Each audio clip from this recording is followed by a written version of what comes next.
One of the most common struggles that INFJs face is feeling lonely. This could be due to a variety of factors, but one reason why INFJs often feel alone is because they are typically very reflective and introspective people. They tend to focus on their own thoughts and feelings rather than those around them, which can make it difficult for them to form connections with others. Fortunately, there are ways that INFJs can combat this loneliness and connect more deeply with the outside world. For example, by learning how to communicate their feelings more effectively and by focusing on fulfilling personal goals, instead of trying to become accepted by social circles. Welcome to Psych IQ. If you like what our channel is about, please consider subscribing and hitting the bell notification so that you get notified every time we post a new video. Now let's get into it. Here are 4 reasons INFJs struggle with loneliness. Number 1, INFJs are a rare kind. As an INFJ, you may find it difficult to connect with other people who share your interests. This is because the population as a whole is made up of only 1% INFJs, so meeting someone who shares your interests is rare.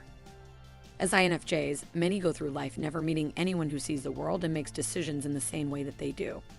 This can be frustrating as it limits their ability to connect with other people and learn from them.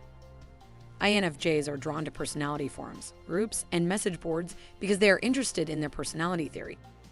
Assuming that 8 out of 10 people who take online tests that claim to identify INFJs are actually other personality types and not INFJs. According to research, INFJs are actually among the most unique personality types when it comes to their ability to see patterns and make connections between things. Therefore, if you're someone who is insightful and can think deeply about things, then you may well be an INFJ too. Number 2, INFJs tend to be social chameleons. INFJs are highly attuned to the emotions and moods of others, absorbing their feelings in order to better understand them. If they're around people who are sad, they'll feel sad too. If they're around people who are happy, they'll feel their joy too. And if there's a lot of stress present, INFJs will also sense that as well. INFJs are strong at connecting with people and feeling their emotions, but they can also be subject to the moods of those around them. INFJs are often so focused on maintaining harmony and improving the moods and emotions of others that they can lose track of their own feelings. This can lead to them feeling overloaded with other people's emotions, lost and alone. Number 3, few people believe the INFJ insights. Intuitive insights of the INFJ are difficult to explain in a tangible, concrete way. These individuals often have premonitions or predictions about the future, but most people view them as silly or not grounded in reality. If an INFJ shares an intuition about the future, others are likely to be suspicious. They will want to know what led to this insight, what tangible steps were taken in order to arrive there. Introverted sensing is the function that determines future outcomes by looking at past experience. They use this function to predict the future based on past performance and experience, which can be problematic because it doesn't focus on facts, credentials, or concrete, tangible proof. If you ask an INFJ why they predict something, they will likely be able to provide a detailed explanation based on past experiences and knowledge. They rely on logical reasoning and evidence to make predictions. This may be seen as a bit eccentric by others, but the INFJ is still highly intelligent and capable of making valuable insights into the world around them. Although living life according to their intuition can be difficult for INFJs, other types have dominant functions that are more appreciated and promoted in daily life. For example, extroverted thinking is easy for people to trust and see as beneficial. Introverted intuition is one of the most abstract and misunderstood cognitive functions, and few people in the outside world trust it or understand it. Number 4, INFJs sometimes lose friends. INFJs often rely on their auxiliary function, extroverted feeling, for a majority of their day-to-day activities. This can include work, family life, and social obligations.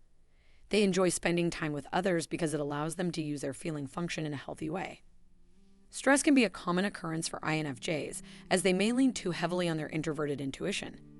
It is important for them to get plenty of time alone to allow their dominant function, introverted intuition, to recharge. Introverted INFJs can be quite social, but after spending too much time in that mode, they may choose to retreat from the social realm for a while. They might ignore phone calls and text messages or any other attempts at communication. When an INFJ disappears, their relationships may suffer. Friends and family members may be offended, and certain relationships may even be lost. It can be hard for people to understand why someone who once seemed so friendly and compassionate would disappear, leaving phone calls unanswered or refusing to speak to them for days or weeks. The friend's disappearance has caused significant hurt to the INFJ, who cares deeply about their relationships. What can they do to avoid loneliness? If you're an INFJ, it's important to get plenty of time alone to recharge. However, you should also balance that out with occasional time with friends and loved ones. Too much time socializing can lead to a need to vanish and hurt relationships. As an INFJ, you care deeply about your relationships, so try not to spend too much time socializing that you need to retreat into yourself completely. You are likely to be able to express yourself more deeply through journaling than other people because you use extroverted feeling. This makes you more aware of other people's feelings than your own, which may help you better understand and support them.